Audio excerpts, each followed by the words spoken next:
Oke, halo semuanya, selamat datang kembali. Kita semua kan dalam hidup ini pasti mencari yang namanya rasa aman, rasa cukup, atau ya kita sering sebutnya rezeki. Dan ini tuh pencarian yang universal banget, yang bikin kita semua sama, nggak peduli kita siapa dan dari mana. Kita semua kan pengen banget ya dapat rezeki, tapi pernah nggak sih kepikiran gimana kalau jalan buat dapetin rezeki itu ternyata jauh lebih banyak dari yang kita kira? Gimana kalau sebenarnya ada banyak banget pintu yang mungkin ya belum pernah kita ketuk sama sekali? Pintu-pintu yang bisa buka aliran berkah yang sama sekali nggak kita sangka-sangka. Oke, sebelum kita bahas pintu-pintunya, kita samain persepsi dulu ya soal fondasinya. Apa sih sebenarnya rezeki itu? Seringnya kita mikir rezeki itu cuma soal uang kan? Nah ternyata nggak gitu. Rezeki itu konsepnya luas banget. Bisa berarti kesehatan, ilmu yang kita dapat, ketenangan hati, keluarga, bahkan iman. Paham soal ini penting banget karena ini kunci buat ngebuka pintu-pintu berikutnya. Luas banget ya cakupannya. Nah, dari sumber yang kita bahas, jalur-jalur rizki ini dikelompokin jadi beberapa tema besar ya. Yuk kita buka yang pertama, pintu aksi dan karakter. Intinya, ini adalah rizki yang datang dari perbuatan kita dan ya dari siapa diri kita sebenarnya. Pintu yang pertama, ini sih yang paling kita semua tahu ya, pintu usaha. Ya, gampangnya rezeki itu datang dari hasil kerja keras kita, dari dedikasi kita. Ini pintu yang setiap hari kita coba buka pakai tangan kita sendiri. Dan ternyata, landasan spiritualnya juga kuat banget. Dikatakan kalau manusia itu cuma akan dapat sesuai dengan apa yang dia usahakan. Dan semua usahanya itu pasti akan kelihatan. Jadi poin pentingnya apa? Nggak ada usaha yang sia-sia. Setiap keringat kita itu dihitung loh. Oke, dari yang fisik, dari usaha, sekarang kita geser ke sesuatu yang lebih ke dalam diri, yaitu pintu rasa syukur. Ternyata, mindset kita itu ngaruh banget. Dan syukur di sini tuh bukan cuma pasrah nerima aja ya, tapi ini tuh kunci aktif yang justru bisa membuka lebih banyak lagi berkah.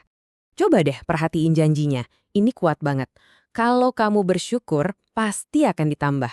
Ini udah kayak rumus pasti, rumus ilahi, di mana rasa syukur itu sendiri yang jadi alat buat melipat gandakan rejeki. Keren ya? Nah, pintu yang satu ini mungkin buat sebagian orang kedengarannya aneh atau paradoks ya. Pintu sedekah.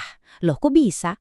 Konsepnya adalah rezeki kita justru bertambah dengan cara kita memberi ke orang lain. Bahkan ini dianggap sebagai pinjaman langsung ke Tuhan. Lihat deh cara menggambarkannya sebagai pinjaman yang baik kepada Tuhan. Dan balasannya dilipat gandakan. Jadi kalau kita lihat dari sudut pandang ini, memberi itu bukan berarti kehilangan, tapi malah sebuah investasi yang untungnya luar biasa. Oke, kita udah bahas soal tindakan fisik. Sekarang kita geser lagi ke sesuatu yang lebih dalam, yaitu soal hubungan spiritual kita. Ini bagian kedua, karunia yang terlihat dan tak terlihat. Maksudnya, rezeki yang datang murni dari iman dan kepercayaan. Pintu pertama di kelompok ini adalah pintu tobat. Gampangnya gini, memohon ampunan atau istighfar itu ibaratnya kayak bersih-bersih. Dia membersihkan penghalang-penghalang spiritual yang mungkin bikin rezeki kita mampet. Rezeki di sini bisa macam-macam ya, bisa hujan, harta, atau bahkan keluarga. Coba deh lihat, janjinya itu spesifik banget. Mulai dari hujan yang bikin subur, terus harta dan anak yang bertambah, sampai kebun dan sungai. Ini nunjukin kalau ada hubungan yang erat banget antara bersih-bersih spiritual dengan kemakmuran di dunia. Nah, ini dia nih pintu yang seru banget. Pintu yang tak disangka-sangka. Pernah kan ngalamin dapat rezeki dari arah yang gak kita duga sama sekali? Idenya ya dari sini, ketika seseorang benar-benar pasrah dan percaya penuh atau tawakal, rezeki itu bisa datang dari sumber yang di luar nalar kita. Prinsipnya jelas banget, percaya penuh, dibalas dengan cukup. Jadi ini semacam ajakan buat kita untuk ya sesekali lepasin kendali. Percaya aja kalau ada rencana yang lebih besar yang bakal mencukupi kita. Dan seringnya dengan cara yang mengejutkan. Oke, tema terakhir ini nunjukin gimana rezeki itu ternyata juga ada di dalam perjalanan hidup kita. Ini adalah pintu-pintu yang kebuka justru saat kita melewati momen-momen penting dalam hidup. Salah satu momen penting itu apa? Pernikahan. Ini jadi pintu pernikahan. Ajarannya menarik banget. Jangan takut miskin kalau mau nikah. Kenapa? Karena justru pernikahan itu sendiri yang dianggap jadi jalan buat dapetin rezeki dan kemurahan dari Tuhan. Di sini ada jaminan yang luar biasa loh. Dibilang, kalaupun mereka miskin, Tuhan sendiri yang akan memampukan mereka dengan karunia-Nya. Jadi janji rezekinya itu udah nempel di dalam komitmen pernikahan itu sendiri. Pintu selanjutnya, pintu anak-anak. Sering dengar kan banyak anak banyak rezeki? Nah, konsepnya mirip. Setiap anak itu diyakini datang ke dunia ini udah bawa rezekinya masing-masing. Jadi rasa takut akan kemiskinan itu mestinya bukan jadi alasan untuk nggak punya anak. Ayatnya juga to the point dan kuat banget. Ini kayak pernyataan langsung yang menjamin rezeki, bukan cuma buat si anak, tapi juga buat orang tuanya. Jadi rasa takut itu langsung disingkirkan sebagai alasan buat mengambil keputusan. Oke, kita udah paham nih konsep-konsep pintunya. Terus gimana?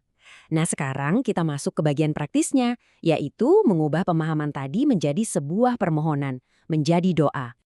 Doa yang pertama ini bagus banget karena lengkap. Coba deh perhatikan, yang diminta itu gak cuma rezeki yang baik, tapi juga ilmu yang bermanfaat dan amal yang diterima. Jadi semuanya nyambung, semua aspek kehidupan yang baik itu diminta barengan. Nah, kalau doa yang kedua ini fokusnya lebih ke rasa cukup dan mandiri. Isinya permohonan biar kita dicukupkan dengan yang halal, dijauhkan dari yang haram, dan yang paling penting supaya kita bisa mandiri dengan karunia-Nya, nggak bergantung sama yang lain. Jadi, intinya apa sih dari semua ini? Intinya, rezeki itu bukan jalan tol satu arah. Ternyata, rezeki itu bisa mengalir dari banyak banget penjuru, lewat banyak banget pintu yang beda-beda. Ada yang kelihatan, ada juga yang nggak kelihatan. Dan ini membawa kita ke pertanyaan terakhir buat kita renungkan bareng-bareng. Dari sekian banyak pintu tadi, kira-kira pintu mana nih yang mau kita coba ketuk hari ini? Oke, segitu dulu ya. Terima kasih sudah menyimak. Sampai ketemu lagi.